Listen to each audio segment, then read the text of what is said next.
So the next issue we'll talk about is poor returnability, or return to center. So how do we test this? Well, you would round a corner and then gently release your grip on the steering wheel. Does the steering wheel want to come back to center, or does it keep pointed in the direction of the turn? So ideally, you drive a car, you expect it to be able to center itself up. A lot of motorhomes, this may not be the case. And it is worth noting that this particular issue, so overly stiff steering on center, can sometimes be confused with other steering issues such as play or wander. So if your steering is so stiff on center that you don't really have a good feeling for where the center point even is, then it can feel like play as you're kind of working the wheel back and forth just to hunt for that center point. So first, it is worth checking your alignment, so particularly caster. That is something that helps bring your steering back on center. Can it be increased? In some cases, there's very limited adjustment on caster, or it may be that you get it adjusted within spec and you still don't have ideal return to center. So it's not always going to fix the issue, but it is worth looking at. Stiff components is another thing to consider. So is there anything that's bound up overly tight, such as the steering column shaft? So a good way to check this is you can actually pull that shaft loose from the steering gear, rotate the steering wheel back and forth. Does it turn freely? It should. If not, then that can indicate your issue is right there before you even get to the steering gear. Sometimes bell cranks, idlers, we talked a bit about that later for steering play, but sometimes those components can also cause more stiffness in the steering than what you want. Drag link joints or tie rods, sometimes those can be overly stiff. Sometimes a brand new component can be really tight.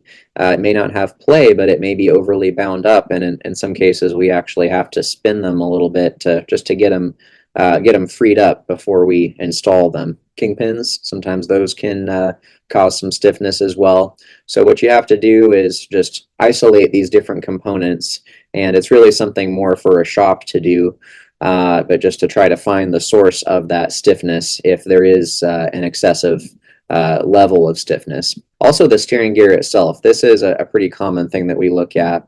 Similarly to where we were looking for adjustment to get rid of play, we can kind of look in the opposite direction. Is this steering gear potentially adjusted too tight? Can it be backed off to free up the steering? So if you don't have any perceptible play in the steering gear, then we can often do, say, like an eighth to a quarter of a turn back off on that sector shaft adjusting screw. You just have to be careful not to go too loose with it and then create another issue with steering play.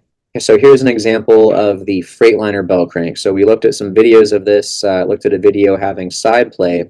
A lot of times with these, they can actually have sort of the opposite issue and just being overly stiff. So you can see a cutaway there, just seeing how you have that metal on metal contact. And that really can lead to these being quite tight. If you were to pull a lot of them off the coach, try to rotate it by hand, you may not be able to. So here's a cutaway of our unit, the SS100 for the Freightliner XC chassis, and it uses tapered roller bearings, just like a wheel bearing would use. It is worth noting that some of the Freightliner XC chassis coaches use a 4-bolt style bell crank, which actually does use a better design that doesn't have the same issues as the 3-bolt style. So if you think you may have a problem on a Freightliner chassis, you got to verify which version of bell crank you have. In some cases, poor returnability may just be inherent to the design of the front suspension. You may not be able to get enough caster to really bring them on center the way you want.